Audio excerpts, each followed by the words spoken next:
Welcome to Biggest Geek-Ass. We're your hosts. I'm Randy. And I'm Joe. This is episode 153 of our show, and the date is Tuesday, August 22nd, 2023. What's up, mate? Not much. It looks like we've got a reverse delay going on. Usually YouTube responds to the stream first. Today Rumble did. Oh. What I should do is have a third window with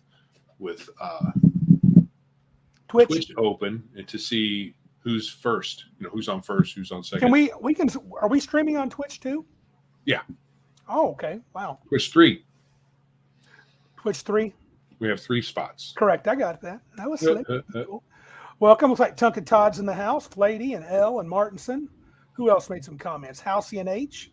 That's the guys that have commented. On Rumble, don't see anybody commenting, but who knows? Maybe they will. We had a third person. We have 3 watching.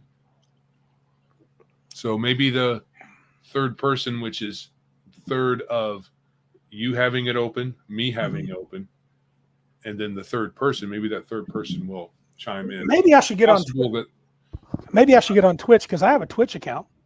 I got one this week. Oh, okay. Oh, yeah. Yeah, you sure did. Because our homies, Larry and Ben, decided to do a podcast. Looks like the Cabin Con guys are taking over the internet. What do you think about that, dude? So, well, that's cool. Yeah, they're going to be focused. I was there last week the whole time. I hope I didn't hog the spotlight too much. You know me, I was comment master. And they talk about video games, board and card games, and RPGs. And last week they were just kind of giving their gaming vitae and telling what their background was a little bit. And they talked about a few things. And Ben's does his own podcast. I think it's One Magic Bean, where he does some live video game playing, but they did a really good job. So it's called Geekapalooza Podcast. I'm sure Joe will have that in the show notes. Sure you check them out. Their first show was last Thursday, and they said for now they're going to be bi-weekly, so it's not going to be a weekly thing. So hop on there if you like a little gaming stuff, and also give Ben a follow. I think it's on One Magic Bean, but definitely Geekapalooza Podcast, found on Twitch TV. Going to Twitch.tv. Sorry. I'm going to put that link in the commentary here. Legion's in the house. Welcome, sir. Glad to see the people rolling in here. Button, not the shift button. So there's the link is in the comments here.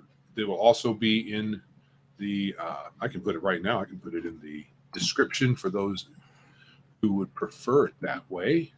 Yeah, they're different. You know, they're different than me and Joe. Obviously, they're a little younger. I think Larry's about a generation back. Ben's maybe a generation and a half. I don't know. Yeah, they don't have the benefit of growing up when we did, so they're less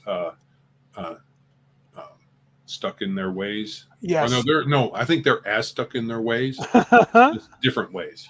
Hey, the real long shot on Twitch. Good evening, bud. Yeah, I probably need to have that up too, and I could comment on Twitch. That'd be kind of fun now that I actually have an account. But probably not tonight. Two different places are hard enough as it is. So, but yeah, they did a good job. I enjoyed it. I mean, it answered a lot of my dumb boomer questions about video games and the lingo related to that. I didn't really know much of what they were talking about, so I just said words and made crap up. So it was fun. But I would expect them then probably the 31st again. I believe that's a Thursday coming up. So a week from tomorrow. Yeah. Darthiak in the house. So I guess we can begin now. Darth is here. Yeah. Did you game at all this week, Joe? Did you get any sweet I did not. Dude, you got to. I'm almost to the point where I can't call myself a gamer. Well, luckily, I'm carrying the load for us. I am gaming consistently every 2 weeks with the aforementioned Ben. We finished our Starfinder game in the meta EarthX world we've been running, kind of as a shared GMing world using every system under the sun, apparently. So, and next time, I think he's going to be running us through Troika. I know nothing about that game. So you're playing modern people, but not yourself. Yeah, so we're playing. I kind of thought of the idea, but Ben's had the real heart for it. He was trying to get everybody together. He curated the group, and he got everybody going. He makes sure we meet up on every other Saturday, either his house or my house. He will be running Troika. After that, either Tim Scott or I will be running some version of DCC.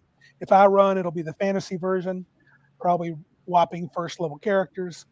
And if Tim runs, I think he's got an X crawl he wants to run with DCC. So it should be fun. All right. Looks like that's all I've done this week, except mow grass and fix mower belts and break a second one, and then I need to fix it again. But I got most of my yard mowed, so it's not really hard. But I got to pull the whole deck out and go through, and you got to wrap it around all these kind of gears that connect it. And one side of the belt's thin, the other one's thick, and you got to certain ones require thick, certain ones require thin. So you got to flip it over. You got to put it in the exact right spot, or else it don't work. Yeah, but we got it right. Me and buddy Greg, he's one that sold me the mower. We got it right, but I think either I got too much, something got up in there and caused some problems, or it was an old belt that we used. Maybe it was dry rotted, so it threw the belt almost as soon as it wasn't a brand new belt. No, well, it had never been used, but he gave it to me. He'd had it for years, so I don't know. Oh yeah, those things. Anything. It's a rubberized. I don't think it's precisely rubber. It's probably some sort of not alloy. That's metals, but it's Polymer. Probably some sort of rubberized material. But that stuff dry rots. Yeah.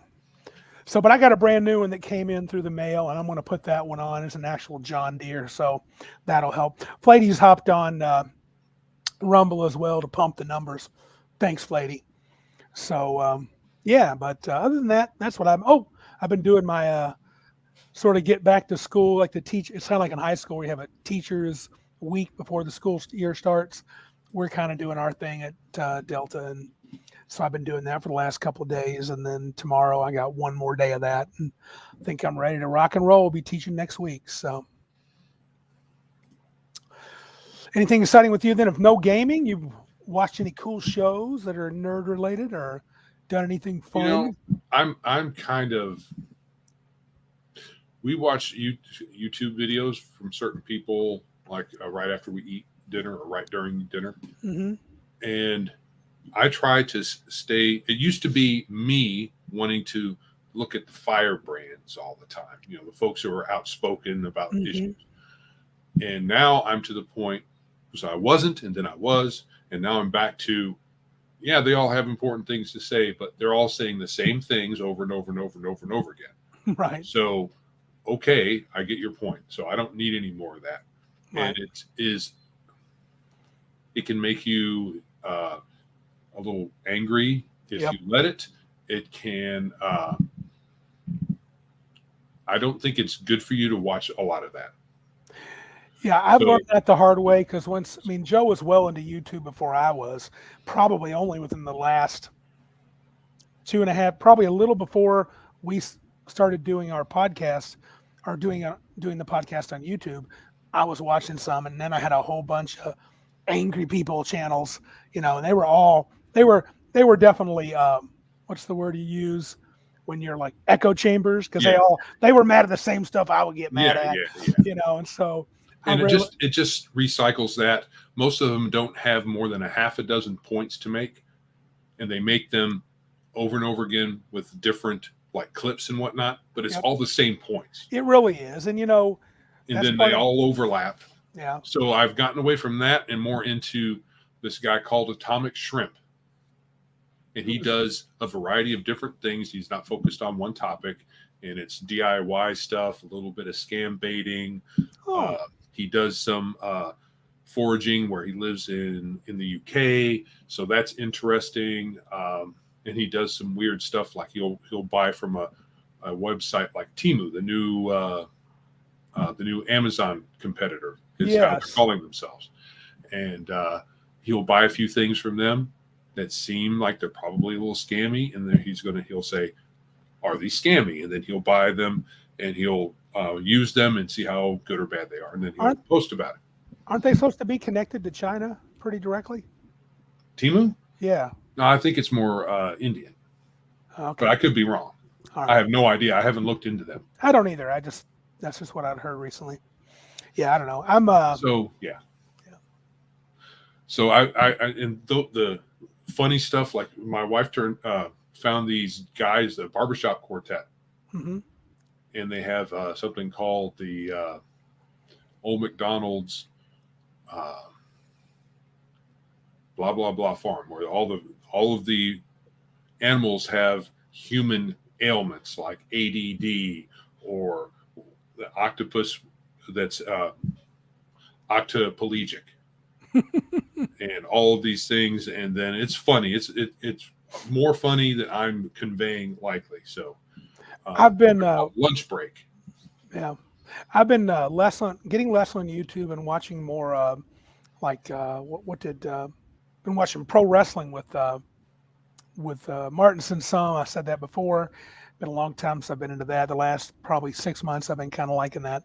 And then I've watched a show called Justified, which was on FX a long time ago. Oh yeah, that's Justified is the modern Western, right? Yeah, Timothy Oliphant, and I really like it. It's pretty cool. Of course, it's set in Harlan County, Kentucky. My family's from there, so there's a lot of that sort of connectivity. But I've enjoyed it. I'm through season 2 almost completely, but it's slow going. And watch older shows. I just can't get into the new stuff. So no, that's the thing. I can't either. They have their agendas, and even if it's not one that they're doing on purpose, the age that we live in, the various activist mentalities are all through media, and I just don't want to deal with it.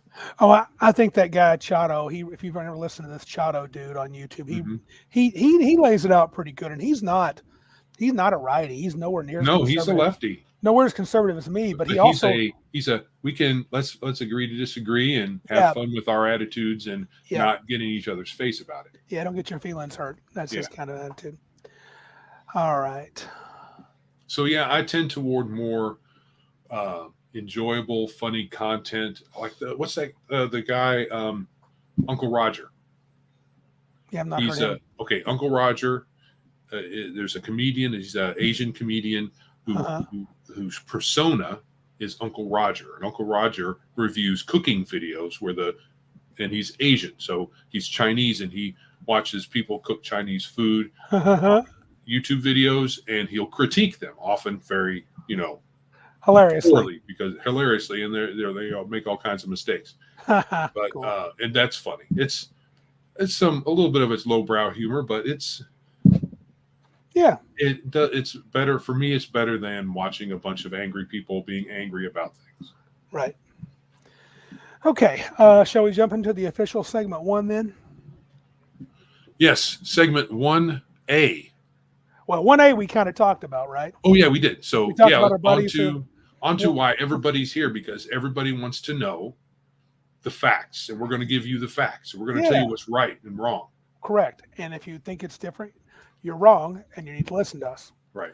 So I did this outline early last week, and I ran through and hold on. Tucker Todd has brought up an excellent point, because we are 15 minutes in, and we're getting ready to go 75 miles an hour from one point to another one, because that's what we do. That's what I do.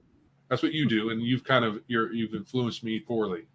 So do the things is what Tucker Todd said. He's right. The things being subscribe, like, share, comment, both in the live comments and then after the fact.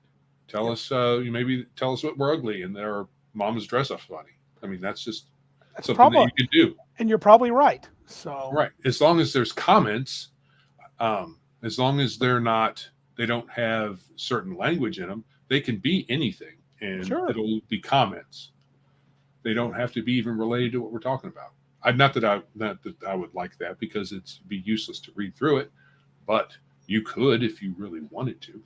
But yes, do all the things that help out the algorithm to say, hey, people like Biggest Geekus, and we should put it in the search when people are looking for RPG podcasts and live streams. Especially when one of the guys is looking behind him, behind himself. Joe's got a boogie. So one thing that I did, that I looked at while Joe is gone, I'm going to present something. He'll get scared if I do. Oh, look at that. He has left. He's in big trouble now because Randy's doing the whole thing, baby. So this is an old set of data. I think it was 20. Cover your eyes, folks. I'm zipping to the top of this page. It's from 2020 survey results, demographics of TTRPG players. I believe it was done around was it WotC? I don't know. I didn't look that close, but it was kind of interesting. It's pretty old. You don't know where they got this demographic data from? Let's look here. Because, I'm going to be a little bit of a downer here. Sure. 1,016 responses. 1,016 responses? 1,006 responses. That's kind of not very big. Well, technically speaking, that's plenty large enough. Statistically speaking, I know it bothers you. Here's what's weird. Here's where it's less good. They said that we had survey participants from 48 countries. So 70% of those, 700-ish, were North America, 22% was Europe, 5% Oceania, 1.4% Asia, and 1% South Africa and America. So some of this stuff is clearly going to be biased to American preferences, which is fine because we're American. And we're the most important country in the universe. You would think people would be used to that by now, but apparently some people are not. So, what I was going to say though is, we don't see the questions probably as they're asked, and how many of us want to even look at research and then find out exactly what the questions are and then say, hey, are these good questions or not? Right. So, this is not a great tool. And my point in showing this is that it's not a great tool. It's kind of interesting. They talk about here, they got combat, exploration, and role-playing. This is really about D&D more than anything else. Is that preferences per... Yeah, and as you age, the thing in orange is what percentage prefers role-playing. The thing in sort of a darker blue. Wrong. This is wrong. Anyway. 18 or less, they prefer role-playing to combat. I don't think so. Maybe because they do want to be baristas at Starbucks, but this is kind of weird. I would think it would be the other way, but what do I know? I've just been gaming for 40 years. This is a recent survey, right? 2020. So 3 years ago during the COVID thing. Fairly recent with regard to boomers and Generation X and all that, right? Yeah. So most of the people, I think that I just don't believe this. Yeah, it's shady. When we were kids, playing, we wanted to kill all the things, and everybody I knew were like that. Yeah. Real long shot saying hello, and so is six nations, 31 kings. So they're in the house, even if they're lurking, and Bruce Lombardo's in the house. So I want to say hi to our homies. Yeah, this was something I wasn't thrilled with, and when I first found this, and so I'm going to just this doesn't. Maybe not a small data set. But, can you succinctly say why that's not a small? No, I'm not a statistician. I'm not going to start. Mathematics and statistics are different beasts. Slightly different, yeah. I'm not really a statistician. I haven't taught much stats. I've studied a little bit of stats in grad school. It's been a while. I just know 1,000 in general is not a bad number, but doesn't that depend on? It depends on there's all sorts of factors. So considering there's maybe several million gamers, is 1,000 really? That doesn't seem very slice. It's been too long. I'm not going to try to stick my statistical foot in my mouth. So I don't remember, but I know that I didn't like the questions that much. And this survey was old. And so I went down a rabbit hole and started searching for, gamer data. I could find some for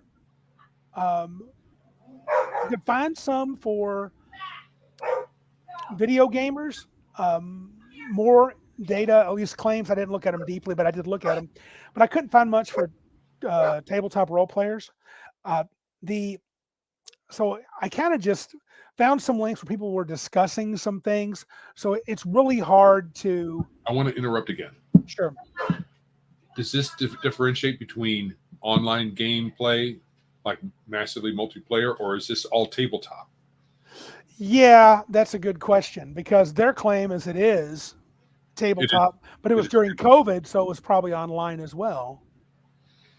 You know, Okay. yeah. Because So it's we had a bit of a discussion about how I think they probably don't have a good sample data because how many tabletop players just buy their books from brick and mortars or just they order their books online and then they're done and then they play their games. How many of them actually fill out the surveys and stuff like that? How much? These are probably online, so there's biases built in. It's really hard to write an unbiased survey. Mr. Max Boivin is in the house. Welcome, sir. It looks like this is something I've heard too. This is a number I've heard, and I think Flady mentioned it, 800 million role-playing gamers, if you believe Watsy. I think that's counting video gamers in that mix. I'm not buying that number, but whatever. Long story short, that's almost a sixth or a seventh. How many billions are we at now? 7 or 8? Is it 6, 7, or 8 in the world? Yeah, I don't know. I know in the U.S. we're 330-ish million people. right. So if let's say there's 6 billion, or let's say there's 8 billion. Yeah. 800 million is a tenth. Yep. Of the world's population are RPG tabletop RPG 9 billion. So it's a little bit less than a tenth. Right. I don't believe that. No, I don't either. Well, maybe no, I don't think so. I don't think even with the massive success of that, but who knows? Not merely tabletop. If there's tabletop and there's tabletop and online games, but online gamers, that's got to include online gamers. It's got to include video gamers. It's got to include board gamers. Yeah, so everybody. So who knows? But I did some more, looking around. And it was really difficult to find numbers that were interesting. What's that? Mobile. What's mobile? Mobile RPGs. Oh, yeah. Oh, geez, yeah. Yeah. So now you're talking. Who knows? Who knows? They did say. I mean, let me look at that again. Give me one more second. Yeah, I think. Go ahead and look what you're doing. Well, I was going to do a quick check on that. It says. We gathered a total of 1,006 responses to the survey. So there must have been a survey they posted somewhere. Well, yeah, it had to have been a survey. And it was D&D research. So I guess the claim is 1,006 people that play D&D. That's got to be it. Okay. So I don't know. Needless to say, I just didn't find it very convincing. But the point tonight is, there's not much data to support any of what we're even going to talk about. No, our lived experience says the and Joe will link a article that is actually a published paper at Pace University. It's for undergraduate research based on gamers and social skills. We're going to talk about that a little bit, but I just said all this to just point out that it's a bit of a chore to find that, because I think it's a chore to try to gather that data. And I think the best we can do is probably a little bit of anecdotal evidence. I think that's about the best we can do at this point. I'm not sure how much data we can, on these following facts or fiction, I would imagine it's probably, how much further is it going to be beyond just opinion? Right. I mean, to the perspective of certain people is that some of these are facts because that's all they've seen. Mm-hmm. But those of us, let's go through them, and then we will put the hammer down on fact or fiction, and then that will be canonical truth. Correct. So people can just say you don't need to do research. Right. You don't need data. Randy and Joe says it's this. Yes. So, okay, the first one, number one, raw versus RAI versus homebrew. Now, there was one more thing too in there. If you looked at that article, there was something called RAF. I'm not sure I want to talk about that one. Okay, so raw is rules as written. Yes. RAI is rules as intended, which I have a problem with. Sure you do. I've talked about a couple of times. And then homebrew, which most of us should understand what that means. Right. So the question is Is that really with all those things? You see that all the time it used to be on the internet and on blogs, and people on Flame there. wars. Flame wars beyond belief. Raw RAI. Is that really a thing at tables? Now, I do believe that there are people who at their table play rules as written. Sure. As funky as that can get, depending on what version of the game, the D&D they're playing. There may be other games that you can play rules as written pretty easily because maybe they're a lot more clear and concise and consistent than the earlier games were, because there was a lot of inconsistency and it was it was nigh impossible to play rules as written. But there are raw people and there are RAI people who I say are a little weird because there's no such thing without guidelines. So if they make it known to you what their intention is by a sidebar, or it's blindingly obvious to the point where it's trivial, then their intentions, to me, their intentions, I don't really care what their intentions. Here's the thing. Here's where I think RAI is useful from my viewpoint. Meaning, as a DM, if I think this is what they intended and a player can't convince me otherwise, that's how we're playing it. You know what I'm saying? Okay. So that's personal. Right. So when there is a rules disagreement and you're like, this is what the rule is, you're saying that's your way of saying rules as intended. That's kind of homebrew. It's like me saying, I think the intention of this rule was that blah, right? So, let's look at this. Before we get too far in, here's the article. If I can get it up. But I think a well-curated table, it's not, huh? So someone going to comment on that? Did you hear what I said? If I can get it up. Oh. So, but I think at a table, you might have some discussion of these concepts, but you're not going to have a flame war at the table unless they haven't been playing together very long. Mm-hmm. Once you have a group that's playing together a long time, then they've tacitly or implicitly agreed to have the style of play. So it's not a disagreement at the table. Yeah. So this is by, I know everybody's favorite game designer, Jeremy Crawford, 5e D&D. But he goes, when I answer rules questions, I often come at them from 1 to 3 perspectives. Rules is written. When I dwell on the raw interpretation of a rule, I'm studying what the text says in context without regard to the designer's intent, which Joe would say you can't know that, which he's not wrong. The text is forced to stand on its own. Whenever I consider a rule, I start with this perspective. It's important for me to see what you see, not what I wished we'd published or thought we'd published. RAI, some of you are especially interested in knowing the intent behind a rule. That's where RAI becomes rules as intended. This approach is all about what the designers meant when they wrote something. When I write about the RAI interpretation of a rule, I'll be pulling back the curtain. No, but hold on. You skipped something here. I did. Yeah. World, our raw and RAI align perfectly. Right. So that's what I mean by the RAI is kind of, there's nothing to it, because if the rule is written clearly, that's the rule. Now, whether you agree or disagree with the rule as written and you want to do something differently, that's different. It's a different conversation. Right, because I think sometimes, I think I'm guilty of this. I think a rule is written clearly, but I disagree with the rule. So I say, I don't think that's what they intended. When what it means, that's not what I would intend. Right. So I'm going to bust a little bit on I hate when I forget things. Well, bust away, man. Bust on Max from over at Legion of Myth. Oh, what are you gonna do? They talk about intent, and they got egg on their face, or at least Heathen Dog did, because Heathen Dog insisted that the intention of the different world books from Palladium was that they were to be played separately. But he was told that's not true.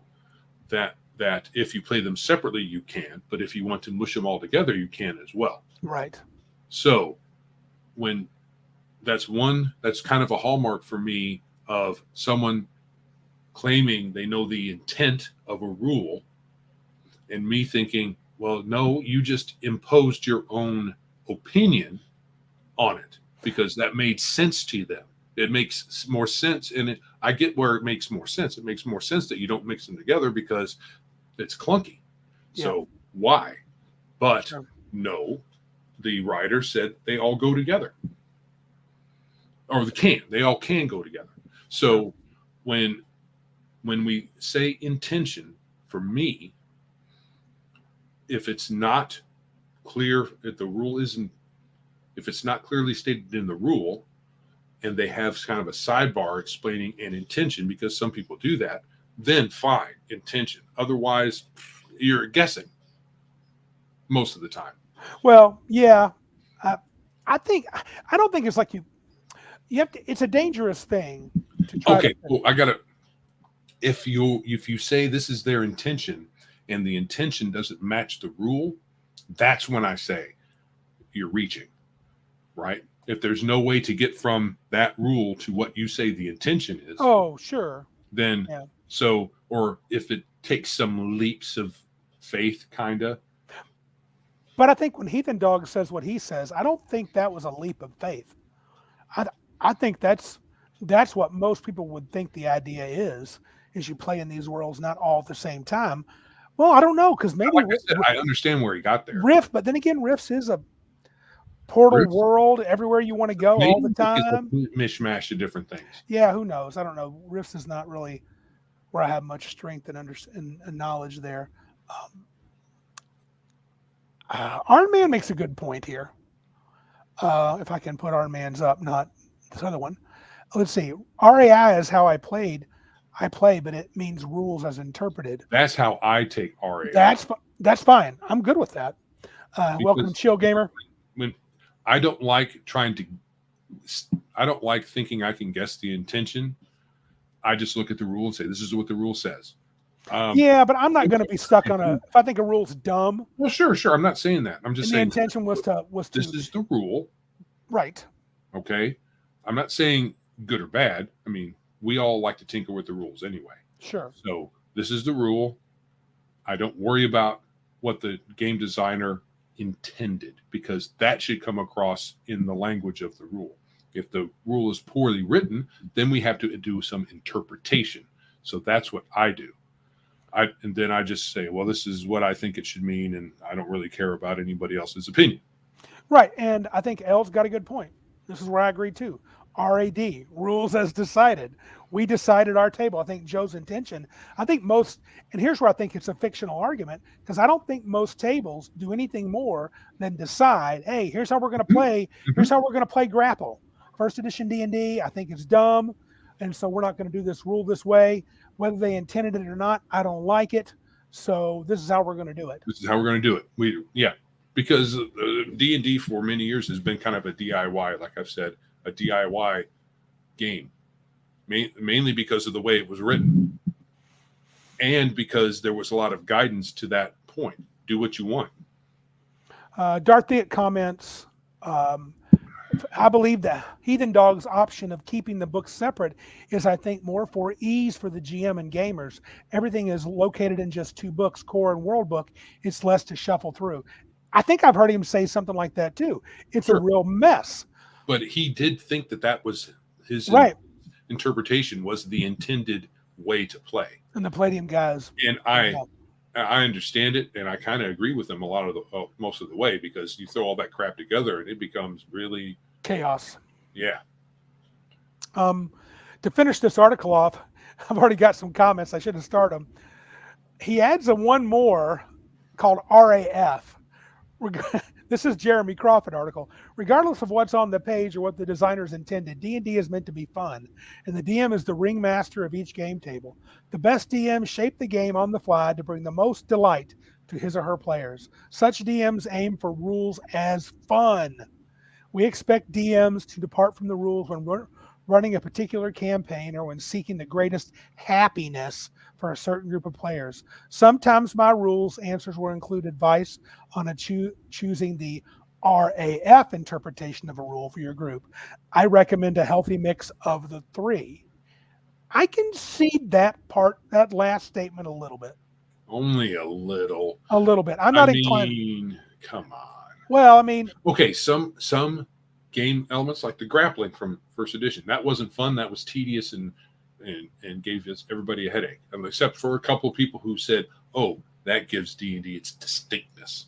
Well, okay, fine, that's weird, but okay. But there can be a more fun way to do that. Sure. But breaking a rule that's fine, just because it would be more fun to do something else, is hugely subjective. What do you mean by? I mean, everything can be. All the rules can get thrown out for the sake of fun, from that point of view. Yeah. What's the phrase they use sometimes too that goes along with that? Cool. Rule of cool. Yeah. Yeah, I'm less inclined for that. I do think I think as a DM, if you can kind of do it and nobody notices, like behind your screen, you let something happen that's really highly unlikely. Oh, I rolled a 50. I don't encourage cheating, but if you wanted to, I'm like, maybe once in a great while, but it's just not, it doesn't sound like what he's saying. If I got a bunch of thespians at my table and they want to always win fights and just make them really close and cool actions, and they just describe their actions, they don't really want to roll dice, I'm not going to have fun. And my happiness matters too. Right. So, yeah. Right. So what's more cool? What's more fun? If you have a dude that's like on the top of a balcony or of some kind, and there's something he can swing on, or just jump down, do a backflip or whatever, something acrobatic, and land on top of the bad guy and attack him that way, or have to run down the steps, take a couple of rounds to get to him. Which more fun? The other ones, right? Like Errol Flynn and whatever. Sure. Right? Sure. Well, what if your character has no? I mean, doesn't it necessarily even have to be a hard skill in the game? But what if your character's dexterity or agility is 1, right? Right. And your strength is 3, and you're a brainiac, right? You have no physical skills whatsoever or background or anything tied to that. And you're just going to say, I'm going to do this and expect because it's cool or fun that it's going to work. Right. I mean, maybe once you get lucky, but every other time you're going to say, but I did it there. Why can't you let me do it here?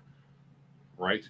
Yeah. And eventually it doesn't make sense that way. It leads to a lot of chaos and expectations that may not be consistent. I definitely agree. This is kind of off topic, but I get what he's pointing. Legion of Myth says setting first, which is where the campaign rules comes into play. Game second, because that's the core framework. Players third, because the PCs belong to the world, not the other way around. I agree with that. Mm-hmm. I think, and for me, I agree in the sense that players do matter, but they have to make characters that fit the setting. But we're getting off topic. Mm-hmm. So back to this. Do you agree with me that I think this is fiction in the sense that I don't think it's not an argument at individual tables. I don't think it's that big of an argument. Now, some people might have had that. Some people might face that all the time. But if I'm arguing every time I play, I'm not playing, dude. Right. I'm out. It's just not fun. So to me, I feel like the argument here is fiction. I think there's more argument online than there is at individual tables. For sure. And it's called probably a lot of DMs and players who think they can tell DMs what to do that want to say one or the other. And when it comes down to it, the DM makes the decision whether you're going to do rules as written, rules as what he thinks. And I would say what he thinks is intended, or as Arnman said, what did he call it? Rules as interpreted. That's fine too. Yeah. I can live with that. Right. Yep. Another one. This is definitely, well, why don't you read it? Okay, number 2 is Gamer Funk. Are gamers a smelly bunch? Right. Apparently, there was Stinky Gamers are banned, even though the word stinky in the link here is misspelled. Yeah, there was Yu-Gi-Oh players on this article. Let me kind of share a little bit, and Joe can go on with it here. So there's this article, Get the Smell Out of Here. Gaming, is that large enough for folks to halfway read? Probably. Get the smell out of here. gaming tournament bans players who raise a literal stink. That's a very interesting. That's definitely people would Right. say So that's a fact. yeah, They would say that. I've heard. I know you've mentioned at Gen Con they had a whole group of people that they got stanky. My early Gen Con experiences in Wisconsin, there in Milwaukee, when we would go down, we called it, oh gosh, it was like the tunnel down to an old basketball stadium where they had some of the bigger miniature battles. They used to have a huge, like a 1/1000th representation. I don't know, 1,000, some small scale version of the Battle of Hoth one year. And boy, did it smell. It's a tough thing. I don't have a good sniffer, so it's not going to bother me as much as others. In fact, if I was smelling it, it was seriously bad. People in the chat are commenting about the stinkiness. I think gamers agree, at least anecdotally, that cons can be bad. It's also kind of it's not an urban legend, but it's kind of a stereotype of video game guys that will stay on their game for hours and hours and hours, have food delivered to them. I think that there are some gamers that will wear Depends so they don't have to move. I wouldn't doubt it based on the way some people are so obsessive, or can be so obsessive. Then that's the really small. It's a really small percentage, I think. But having the funk is a thing with gamers because people will roll out of bed and then play. And it's that phenomenon overlaps between tabletop, video gamers. I think it's the same kind of phenomenon. It does say that at this Yu-Gi-Oh tournament, oh gosh, where was it? 2019. It says the tournament had hygiene rules. You are expected to be clean when you enter a tournament. Neglecting to wash or put on clean clothes contributes to an unpleasant atmosphere at the event, as the tournament can be crowded and the day can be long. Persons who neglect self-care to the point they are negatively impacting the tournament may be asked to correct the issue in order to continue in the event. I think that's totally fair. I think that's completely fair. I have zero issues with it. A lot of folks are talking about that. In particular, Legion of Myth says, yes, every con smells like a-holes and burned feet. And I never played at a store that didn't have at least one smelly weirdo. I can say that I've had very few. I've smelled very few people. That one year at Gen Con was bad, going down that hallway, but I've never had, maybe a couple, but then again, I'm not the guy. I don't, my sniffer's not good. Maybe I'm the stinky one. I don't think so, but maybe. What do you think? Does this feel like a fact? Or, I mean, everybody's saying it's fact, not, fact. Okay. Gamers are a smelly bunch is not a fact. Right. But a segment of the gamer community, if you want to call it that, a portion of us fellow gamers, they don't take care of themselves in multiple ways. Eat poorly, and don't do hygiene very well, don't exercise. They just sit in front of their computer if they're video gamers, or they participate in our hobby overly much to the detriment of the rest of their person. Halcyon H says this, and I've heard this too. He says a lot of people at Gen Con sleep in their cars to save on cost, and baby wipes can only do so much. Yeah, that's true. And that was kind of a thing we thought we were seeing a lot in that hallway. You know, the hand blowers used to hand blowers in bathrooms, you know, that you can yes, hand dryers, air hand dryers, whatever you call them. They used you used to be able to direct the flow of air. Nowadays, they go straight down. Oh, really? And I think part of the reason why that is, apart from they don't have to make the device do that, it's so maybe it's cheaper on one from one point of view. I think it also discourages people to use bathrooms for that purpose. They'll go in, use the sink to wash up, and then they can direct the the air where they need to dry their whole body instead of just their hands. Do you think it's also a function? I'm just going to say it now. I'm a heavy set guy. I'm fat. Okay, I'm a fat dude. Sometimes gamers, now they are not active. They don't take good health care and they get heavy and they just sweat like crazy. And in a convention, you got to separate. Sometimes you may have to separate yourself and go take multiple showers, and nobody wants to do that. Some people sweat more than others. I mean, as far as like leaving the game to do that, and well, fat people are inclined to sweat more. I do, but I think I sweat a lot. Even when I lost a lot of weight a while ago, I still sweat a lot, and that's just how I do. But there's a way to do this in your car. Yep. You have to change your clothes. Yep.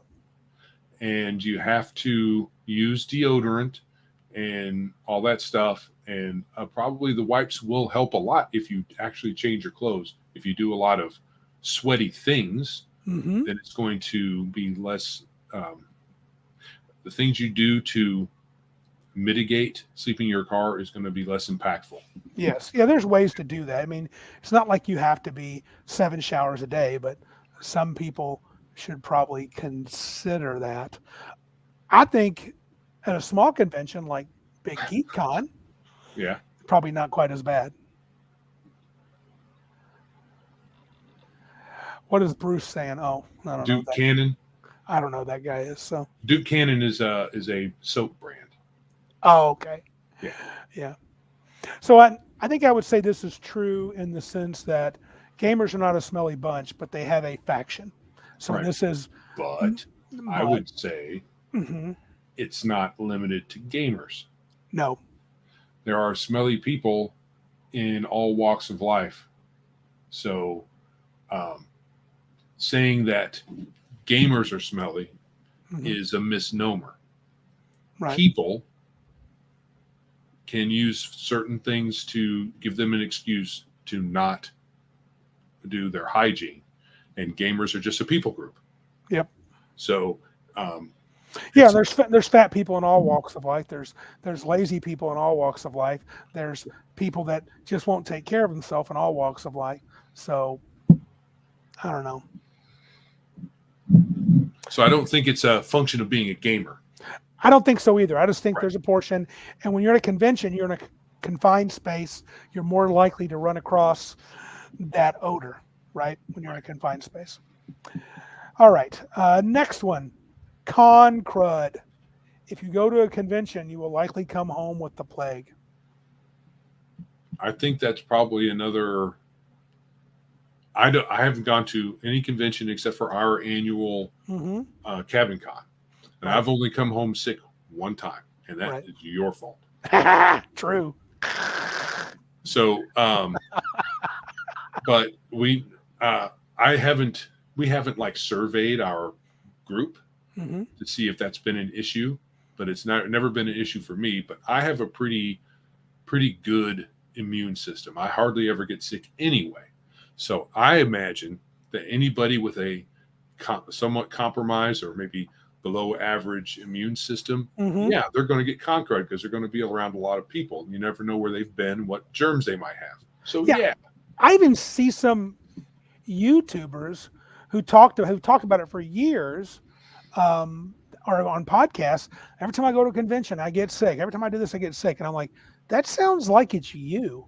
Yeah. It's not so much just guaranteed. Now, there is a case to be made that concentrated groups of people are hotbeds for germs.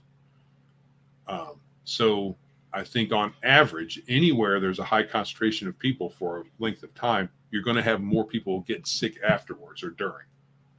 It's just, I think that's just a matter of statistics, a matter of numbers. So yeah, I agree. Especially with the amount of people that are at Gen Con these days. I mean, what's their census? Well, I think they were 85,000 for the weekend. 85,000 people in a tight space for that number of people. Oh, sure. Yeah, that's a lot. So that's just what I heard from some buddies who went. So not sure if it was 85K or not, but I'm guessing that. I think I'm going to call this mostly false. I mean, I think you get sick if you're inclined to get sick. People Yeah. like that get sick if they go out too much, if the weather's damp, if they're around a lot of people, no matter what it is. Um, but I don't think it's just, oh, if you go to a convention, you're going to get sick. I've been to 20 Gen Cons, never come Yeah. home sick once. Right. So I think, but I still think, so you don't get sick that much. No, I don't. Either. Rare. So Rare. people like us, because I don't either. Fair enough. You got people who don't get sick, very often, and you've got people who get sick a lot. You have to throw those people out of the equation, right, and think about the people that are in the middle to get a real good idea of whether this is a thing or not. My gut feeling is it's probably slightly higher than average because of the amount of people who are in one spot. So I don't think it's a huge thing. Yeah, it seems like a little higher. And there's this particular link that I have, and I'll go ahead and share a little bit with it. I think they give some basic advice that's probably pretty good in general, especially if you're one of those inclined to get sick. And I've seen this for Gen Con. I've seen it for all sorts of conventions. This is more for a cosplay thing. They talk about sleeping and eating well. So don't just eat junk food all the time and get plenty of sleep. They claim every convention day, try to follow the 5-2-1 rule. 5 hours of sleep, 8 is ideal. Eat at least 2 meals, 3 is better, and take 1 shower. They talk about bringing snacks, drink lots of water. Granola bars are not healthy. No, but they're good. They're not unhealthy, dude. They're not. This is basically candy bars. Oh, they can. It's almost all carbs and sugar, which is all sugar. Okay, but that's good though. That's a sad thing. What if you eat a gluten-free one that's got quinoa in it? Does that make it healthy? No. Okay. If anything, probably just marginally. Dang it. In my opinion. Well, they say dried fruit, nuts. You might be right. Health-friendly snack crack, healthier granola bars. So they understand that too. They say healthier. Hand washing, sanitizing. Wash your hands. Really wash them. I'm going to disagree. You say never wash your hands. No, be dirty and wipe it on people's faces. Well, yeah, obviously, but I think we are obsessive about these things. We can be. If you are a generally healthy person, you don't have to worry about washing your hands every time you touch something. If some people want to do that, that's fine with them. Yeah. David Gwill says, at Biggest Geekus, bingo. A lot of seemingly healthy stuff is bad. I hate that. Red meat gives you all you need. You don't need anything else. Everything else is gravy. Well, then you should take red meat with you. Snacks of is it too much salt if you take jerky? Okay. Jerky's good. A lot of these ideas that too much salt, too much cholesterol, all this goes through trends. And from what I understand, eating dietary cholesterol, it has been shown in some studies to not increase your blood cholesterol. Yeah, that does. So your body has something wrong with it if you have an overly high cholesterol. It's doing something wrong. Dude, you can look at me and tell that I eat a lot of food and probably fairly high cholesterol eating food. I have low cholesterol. In fact, my bad cholesterol is low and my good cholesterol numbers are low. I take fish oil pills to boost the good ones. So I'm convinced, I've heard it with a lot of people, I'm pretty convinced it is I think my doctor told me it's pretty much a genetics and who you are, where you're from. Now, it's not sugar is a different situation. Right. Sugar can do bad things to you, but I tell you what, I was drinking so much soda, it would probably kill some people, but I was drinking a lot of it. Right. And I had a diabetic test. I've had 2 or 3 of them in the midst of drinking 2 or 3 liters of soda a day. Right. And my blood sugar was perfectly fine. True. Oh, well, all right. Not bacon wrapped Jolly Ranchers. Mm-mm. Bacon wrapped bacon. I do. Yeah, I'm not a big fan of candy, but thanks for noticing, Al. I have been working on my sweet figure, so very round. But so anyway, but these are general. And watch your alcohol intake. take a break. I think those are generally good pieces of advice, even if, like Joe and David Quill, you're against granola bars, which I don't know why you'd be against them. They taste so good. I didn't say I was necessarily against You're against them. You hurt my I'm feelings. generally against sugar-coated cardboard, which most of them taste like that. But it's just another kind of candy bar to me. Yeah, it is. I was eating granola bars a lot at one Yeah. point. Then you look at the ingredients and the sugar content and the carb. It's highly processed. It's Correct. not. It's just it's marketing. Yeah, fair enough. Looks like David Quill does like you. He says he's a bit of a soda drinker too. There's a whole bunch of other chemicals in those sodas that are not really good. And Dude, Six Nations 31 King says switch to Diet Mountain Dew. It's got vitamin C and water as the first two ingredients. Got to stay healthy, right? Look, diet drinks. I fell off the wagon in July, but I am roughly 6 months without any sort of soda, and I was off the wagon. I'm back on it again. I do better if I'm going to fall off the wagon. Drink a regular soda because I won't stick with it very long. Diet sodas are very addicting to me. From what I understand, sugar is sugar, and artificial sweeteners often act just like sugar with the way it reacts to your body and puts you in a diabetic state. So even diet soda, it does the same. The sugar substitute in diet soda often triggers your body in a lot of the same ways. I know, and it keeps you wanting more sweet stuff. So makes me hungrier, I think. So I say I'm not doing Diet Mountain Dew because that's nasty. Right. And I will I'm cutting it all down and out as soon as I can, because that much caffeine isn't good either. Bruce Lombardo at Dick's Divisions, I think he's got it right. It's easier to go to Dairy Queen Healthier than eat granola bar. Healthier, easier. Healthier, good. That's good to know. All right. What about another one? Another one is hold on. So are we saying that con crud depends? Con crud, okay. I think it's my probably opinion a thing. Slightly different from you. Sure. You're saying it's not a thing. It's if you're going to get sick, you're going to get sick. I'm saying there's probably some variation within the normal folks that aren't like us, who don't get sick hardly at all, and then the folks that get sick a lot. You go through the median, and then you're going to see probably a slightly higher incidence of getting sick at a convention, simply because lots of people around, poor ventilation generally, and questionable hygiene. So David Gwill saying he went to a convention once and didn't get sick from it. I went to millions of conventions, practically 400 million, and I've no look. A number of conventions more than there are people on the planet. Fact. And so no, I know it's just me. I'm just an elite specimen and pretty much immune to all things. So I don't know if it's a fallacy. I think it's just I think it's maybe overly. I think it's overly hyped, and people that are getting sick all the time at conventions, maybe they shouldn't go to conventions. Maybe they are a little too sickly. Now, if they don't mind it and say, "Suck it up, Buttercup," go for it. I'm going to lean toward a little falseness, more in the end of I think it's overblown. Yeah. So the next one is gamers have low social skills. Can gamers interact socially outside of the table? You know, there are lots of folks that I've met in our hobby that have odd social skills. Even at the table, they don't say a whole lot.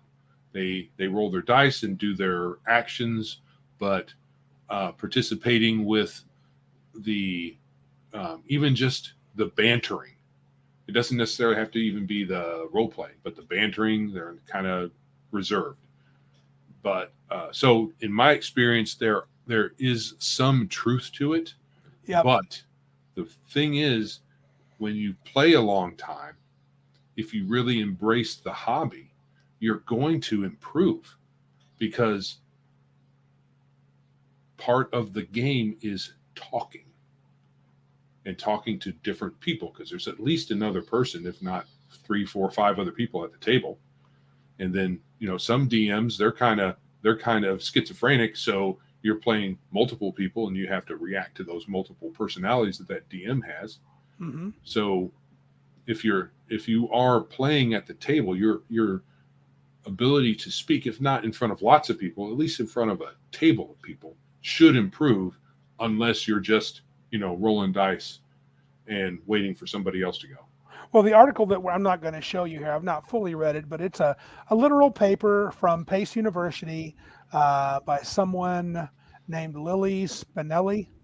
Honors College is Pace University in New York, and it's on tabletop role-playing games and social skills in young adults. I have heard of people that use it to help with social skills. I would think that from anecdotally, I agree with Joe that most of the gamers seem to be socially awkward, at least initially. But I have seen, without even trying, I've seen people get better, at least within the game environment, uh, being able to talk and deal with people, at least at the game. They tend to get a little better.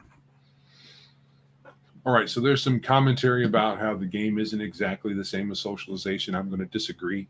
Mm-hmm. Because when you're at the table, you're socializing. Okay, so here's where I can see where it might not be. If you're at a convention, if you are at a game store, and you go to the table, sit down, you play your session, and leave, and don't have a lot of extraneous conversations with the people at the table, okay, it's not exactly socialization, but the way we do it is we come, we bring food, we share Mm-hmm. conversation, we talk to each other about our days, our weeks, our months, maybe sometimes years since we've hung out, and we do socialize. And then we get to the game, and I think you can parlay that into the game by interacting with NPCs, especially, and treating them like they're people instead of, that lippy bartender I'm just going to stab in the face if he looks at me cross-eyed, right? So, but if you interact even artificially, because it is a bit artificial. Yes. It's not precisely the same. No. But I think that there's enough overlap that they are complementary. Yeah. Well, Legion says, and this I've heard this before. This is a comment. A friend of his socialized his kid with Asperger's through role playing. I think if you've got the skills to help someone along their path to becoming more socially adept, I think role playing, I don't see why not for psychiatry, therapy, things like that. It couldn't be useful. Seems like it could be. I think though, with people that aren't as extreme, I think if you're just awkward and uncomfortable, have a little anxiety around people, your group can help you to just letting you play. At a convention, the problem you have is it's often a bunch of new people. You're lucky if you know one person at the table. Although I've experienced where I brought, and that's not true. I've had experiences where I brought a whole group of friends. We were the whole group, in a tournament style. So it is possible to have that. But I think in a convention, I think it's much less likely that you're going to be able to gain much socially at that particular table. But maybe over time, you'll get more interactions than just the game. Being at the convention, you'll have a chance to meet other people. But I think in general, to say that gamers have low social skills, I will relegate that to probably fiction. Probably, may. Yeah. Some, no different than probably, well, I won't say it.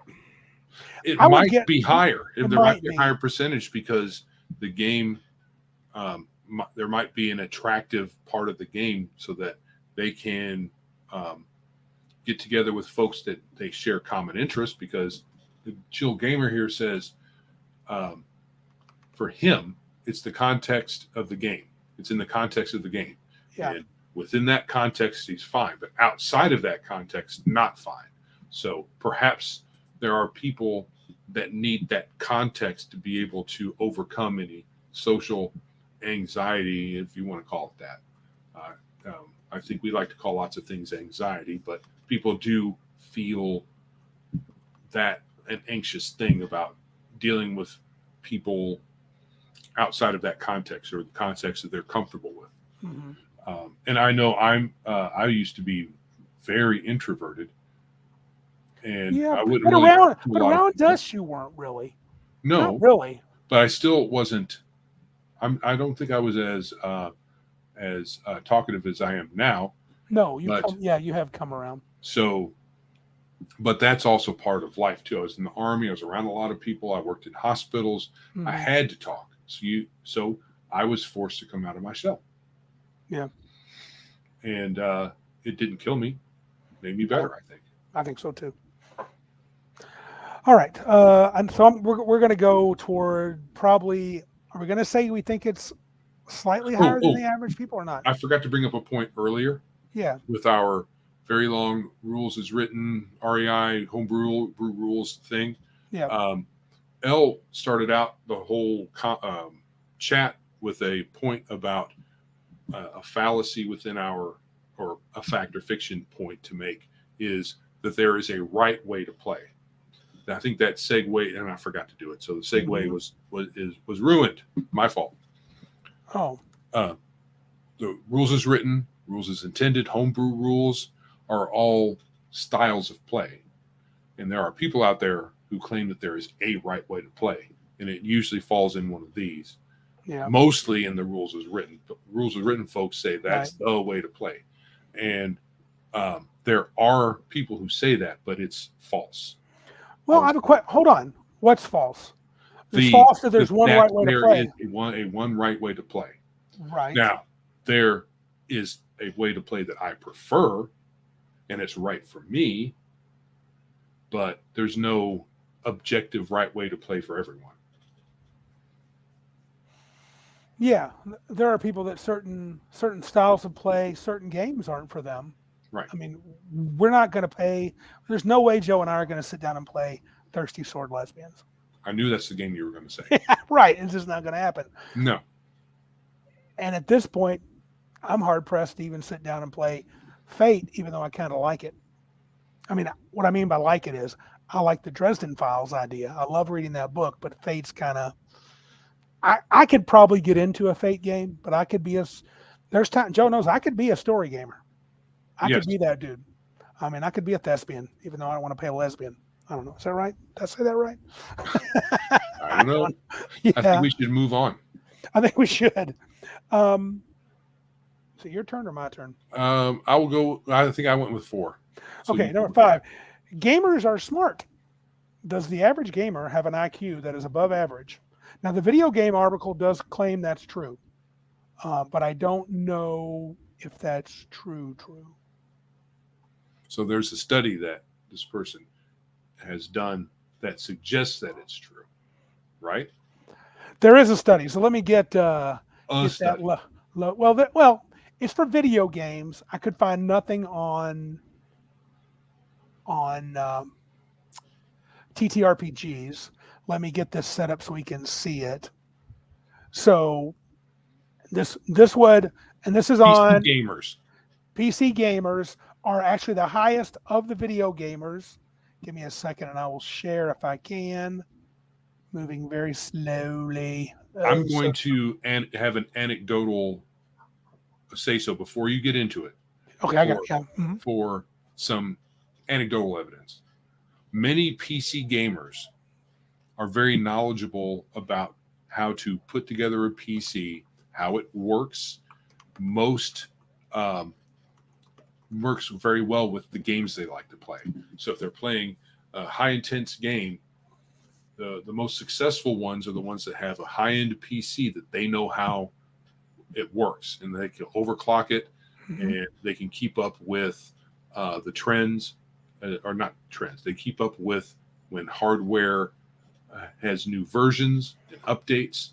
So I can understand why PC gamers would necessarily have a higher IQ because of just the environment they play in. They have to, the ones that are most successful have to be on top of their game, on their hardware game. Mm-hmm. Now you could just go to someone and say, hey, give me the latest PC, but I don't think that's the typical. No. So this article on TechNave, I don't know much about this place. Studies suggest that PC gamers have highest average IQ. So they're comparing them to other computer video gamers. It says a company that runs an online casino conducted a study to test the IQ of 1,001 gamers. The results showed the following, and this is what I had on there. So PC gamers have a average IQ of 112.3. That's quite a bit above average. PS4 gamers, 110.7. Xbox, 103.8. And what is that last one? Is Switch. that Wii? I think that's the Switch. Switch. So that's pretty above average. Right. The average. What's average? Average IQ, I think, is 90. Anybody can somebody correct that? Right. So I think that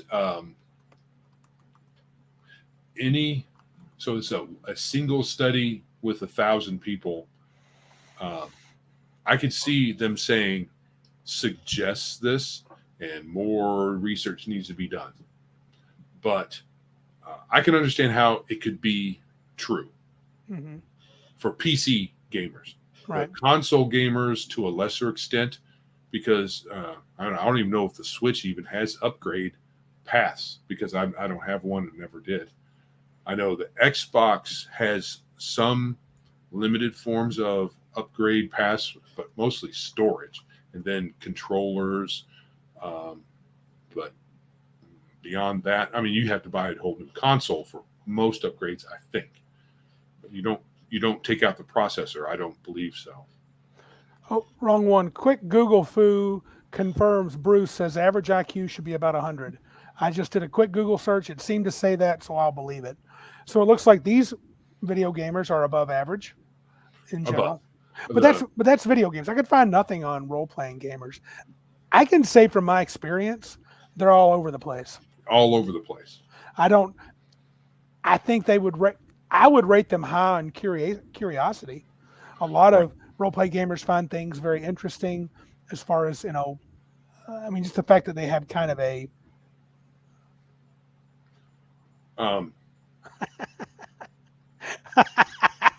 Mr. Bovan says, come on, guys, that's an easy one.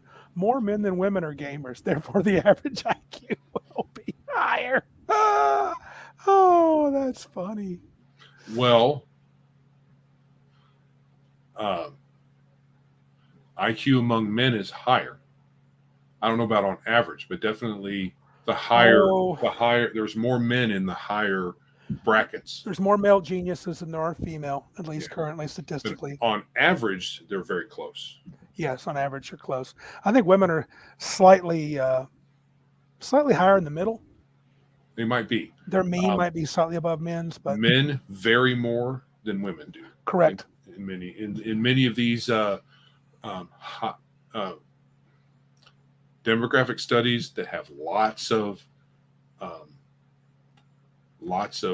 participants and over longer spans of time than a single study of 1,000 people, women tend to have shorter tails on the correct. Curve. There's not as many super dumb women as there are super dumb men. Right. There's more dumb women, or there's more dumb men than women. Right. And there's not as many super genius women as there are men. So men on the tails, men vary more. Correct. Yeah. What does Mr. Boivin ask me? He says, Randy, you're a maths guy. I still don't really get that. Mathematics, I get it. What happens for the average of a subgroup if all the lower IQ? Well, yeah, it goes up, dude. But averages aren't everything, man. Mean, median, mode, all sorts of. Look, I'm not a stats guy. I'm not going down that road. So,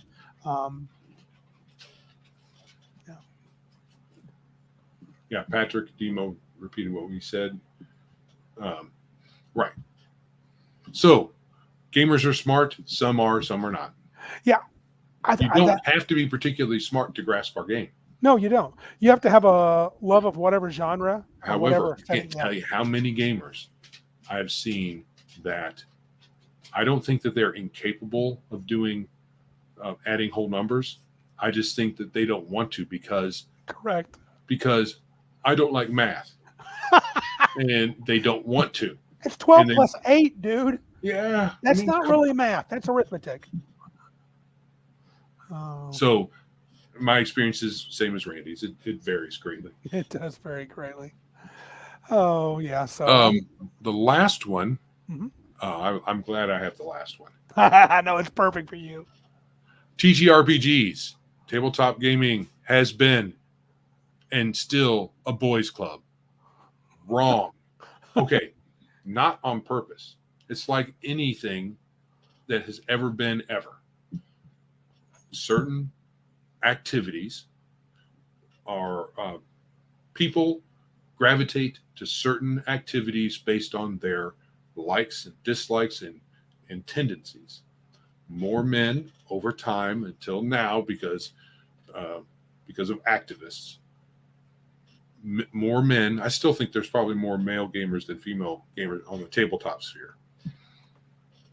Just because it's more our thing than women's thing on average. And that doesn't make it a boys' club where we're trying to keep the women out. It's like saying garbage collectors are a boys' club and they're keeping the women down because we don't want any women garbage collectors. Although I could see a hiring man looking at 10 people, and you got a set of burly guys and a couple of short, skinny women. They're going to go for the burly guys that are maybe they're in decent shape because they can handle slinging garbage cans, and because there might be some weight to it. Like firemen, it's not a boys' club. More men want to be firemen, and they can handle the demands of that particular occupation. Gaming, anybody can. There's no particular aptitude that's masculine about gaming. It's just it's just a tendency. It's just a trend.